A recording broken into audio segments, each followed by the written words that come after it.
It's a matter that came from 2011. The municipal boundary of Windhoek was extended 7 times. You know, from the old municipal boundary, which is a mountain range right behind Regenstein, you know, to the boundary with Rehoboth. If we talk about the south, now to the north, it includes everything from Windhoek, you know, to CIS or beyond the airport. The farm next to the airport, 70 kilometers from the city center, you know, to the east. You know, so that is the extension if we deal with this part of the municipal boundary.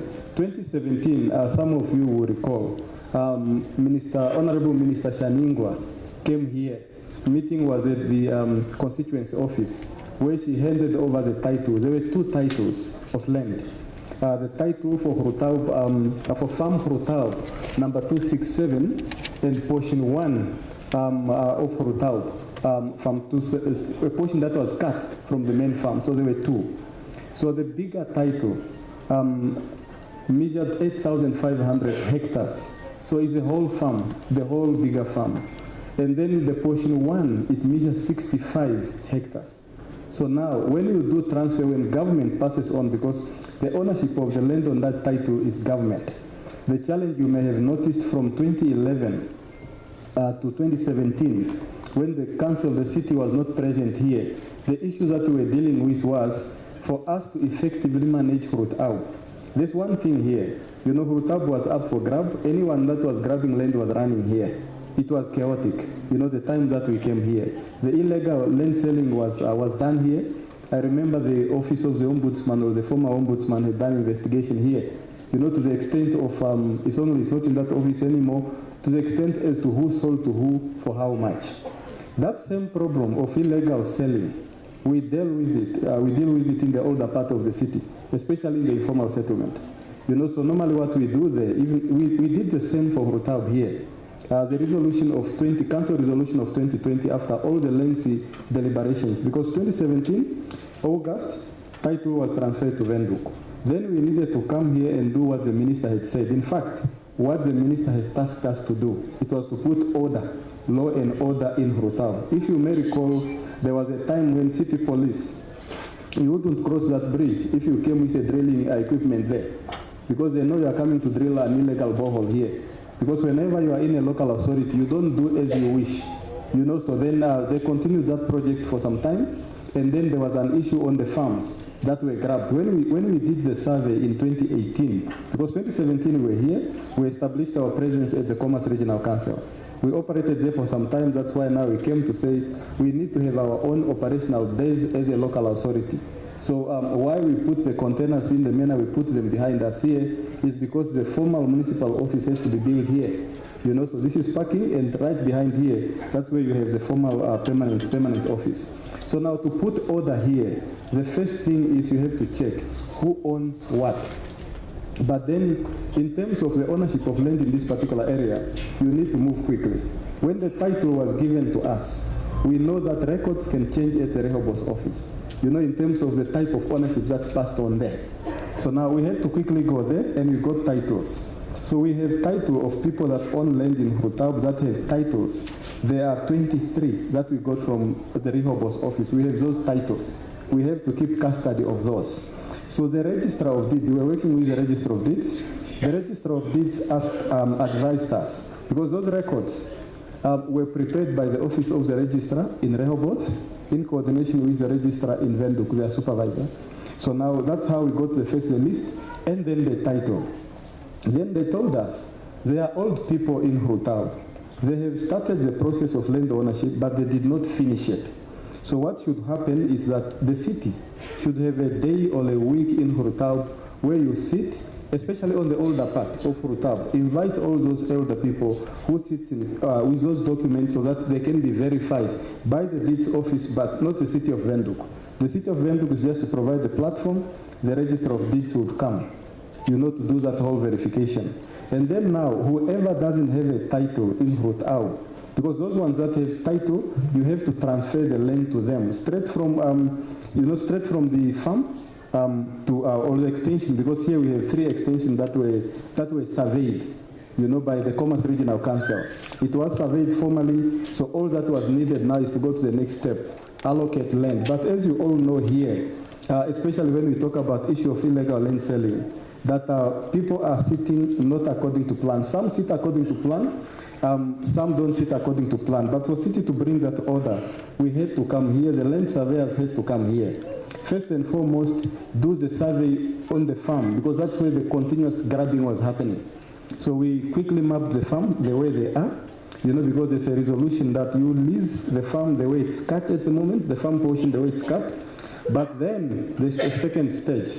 After people lease for 2 for 3 years, prepare a plan, demarcate. No one in GROOT-AUB who's farming in the surrounding area should own more than 5 hectares. Because if you do so, you are depriving others from farming activity, because there was a lot of farming activity happening here. So that is the council resolution. So we mapped the people the way they are. We know some people have grabbed up to, say, 20 hectares, one person, and they did not only grab one portion, they grabbed quite a number of portions. And then now comes here on the formal part of GROOT-AUB, which is the township, extension 1 and extension 2. If you look at the map, we brought the maps, they are open for inspection by any member of the community. We have the acting manager, Peri-Urban, Mr. Shapopi.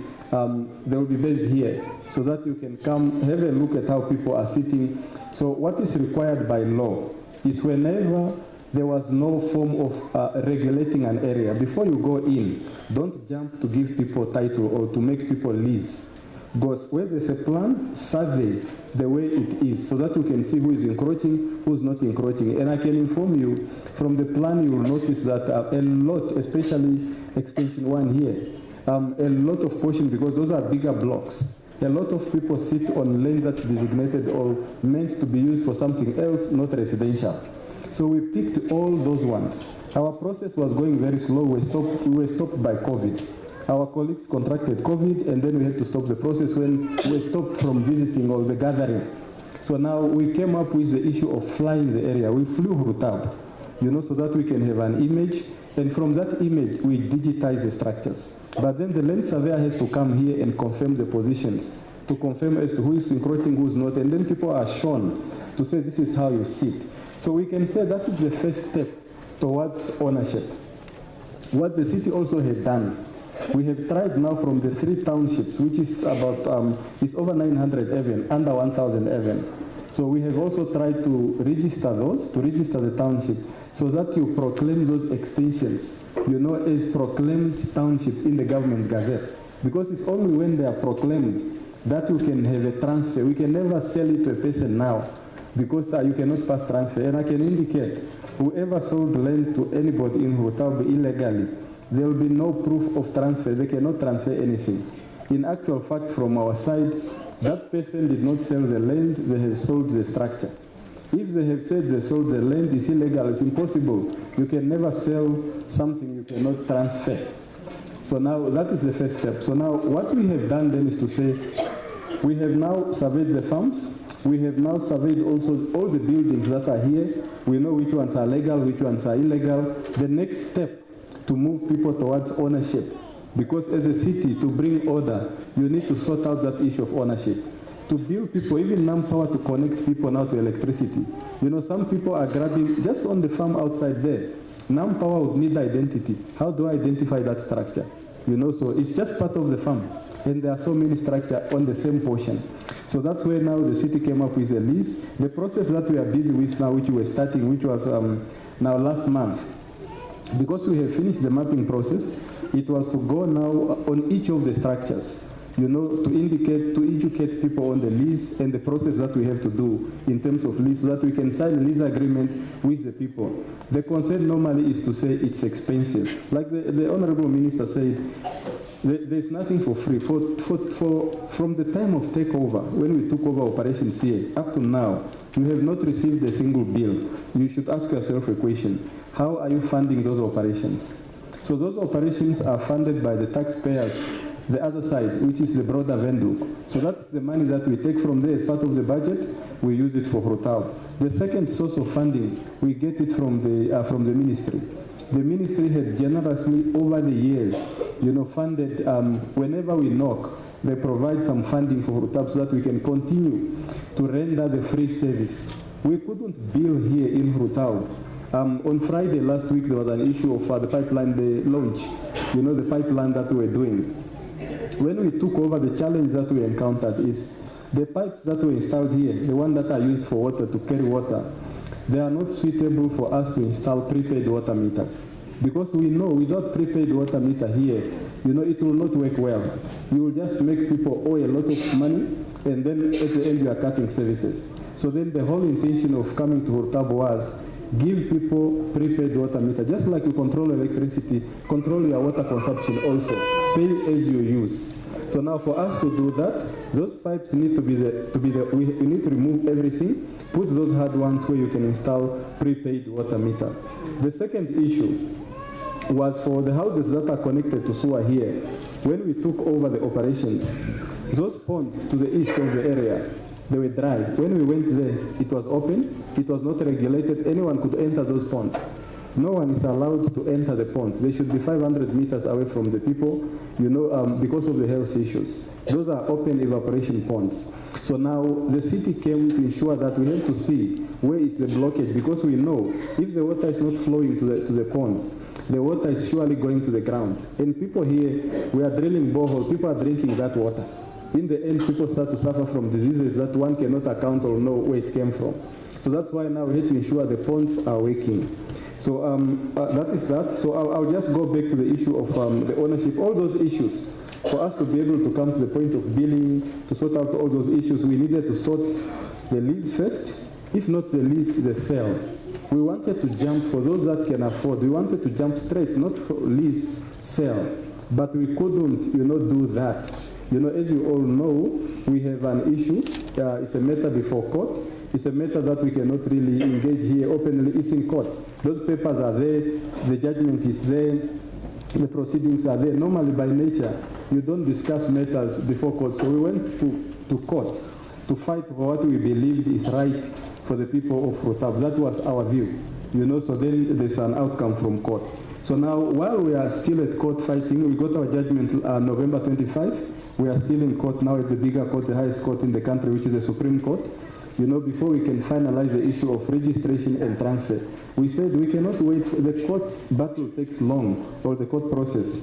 Let us already give people lease agreements so that they can have peace of mind. So now if someone passes on now today, the city will know, from that particular estate, who takes on. So then people start to have that peace of mind. So on the issue of the land title, I clarified. Land is transferred to the city of Windhoek, 8,500 hectares. Whether there's any title that was given or not through the Rehoboth Deeds Registry Act, that land is transferred in its totality to the new owner, which is the city of Windhoek. Now the city should take title, whoever owns, transfer. We don't deal with the word of mouth. We deal with proof. There should be proof. So that's why now here we have to have title. And also you have to have regard to the old people that were here for long, have done something, but it's not finished. Just to be fair to them, allow them that process also to say now, these are my papers, this is what I did, I stopped here. I did not know that I have to finish the process. So that is the fairness. So I can say we have covered that issue of the boundary. We are clear, we are deep within the municipal boundary, because the municipal boundary goes to the boundary with Hardap region. Where it says welcome to Hardap region, that is where the municipal boundary of Windhoek ends. So in between here, you have to control and guide development. If you don't guide it, there will be chaos like the chaos we had at the beginning as we entered.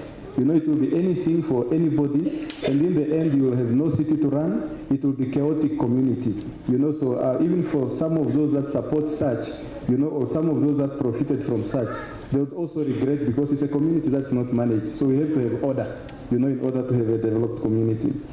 Building plans. When the moratorium came, why the lease agreement? It was because the lease agreement automatically lifts the moratorium. Whoever now is given the lease, you have those rights that are assigned to a person that's leasing. So you are actually an owner in waiting. So, and also what the city did in 2020 is the same like we have done in Ochomwise. In Ochomwise, you had people that came, grabbed land that the city had planned, the city had serviced. It was to be sold to people on the waiting list. There were a lot of investigations, ACC, it took long. Some of those cases are still here.